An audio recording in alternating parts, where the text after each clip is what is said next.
Hindi ko maintindihan, ano ba ang urgency ng prangkisa na ibibigay sa sa ABS-CBN? Tapos na yung termino nila. Negosyo, dapat hihinto. Ngayon, ang urgency ba niyan ay dahil kailangan malaman ng ating mga kababayan ang nangyayari sa ating bansa? My God!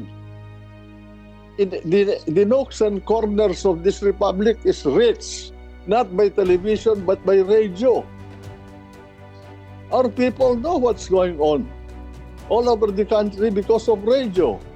More than ABS, CBN, and GMA7 or PDP or the government station or all the other TV stations. So the question of communication and information is not an issue. The issue here is we must comply with the Constitution. We must comply with the laws. We must follow the rule of law in the country so that huwag naman parang linalaro yung saligang batas natin. Otherwise, we will become a banana. But now my position is the franchise of ABS-CBN is a law. And that law describes the privileges, the businesses, the activities, and the powers that the franchisee can exercise. And that law also circumscribes or establishes the limiting date when the privilege can be exercised by the grantee. In the case of ABS-CBN, the law says your privilege to engage in the business of mass media broadcasting will end on May 4, 2020, period. It cannot go beyond that, and everything must stop. Congress must exercise the power of legislation either to terminate it really as it has been terminated by the law itself or extend it. No other power in our government has the right to extend it a minute or a second. The law must be obeyed, the Constitution must be enforced against anybody in this country. Not use the word provisional. It only uses the word provisional in the explanatory note. Section 6 calls Section 1 describes the nature and scope of franchise. There is nothing there which says that it is provisional. Section 6, the term of the franchise, and I read, the franchise shall be in effect until October 2nd, October. Senator Frank, let me just interrupt you because your line got cut off. Can you repeat that from the maybe five minutes backward? All right, I'm sorry. Okay. First, my submission. Sorry, meeting is resumed. Okay, can I be heard, Mr. Chairman? Yes, we can hear you now. Okay, sorry. First, my submission is that the power of Congress to grant a franchise is plenary. The only limitations are those found in the Constitution. And what are these? Number one, origination. It must come from the House. And number two, the term shall not be for more than 50 years.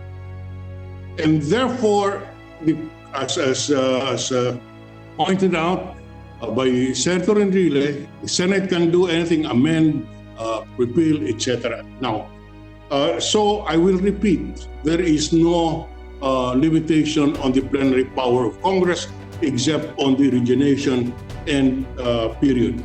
Now, the period, an issue is being raised about the characterization of the franchise as provisional. I wish to point out that the House bill, as presently crafted under House Bill under the House Bill 6732, there is nothing in the body of the law which says that it is a provisional franchise. In Section 1, defines the nature and scope of the franchise.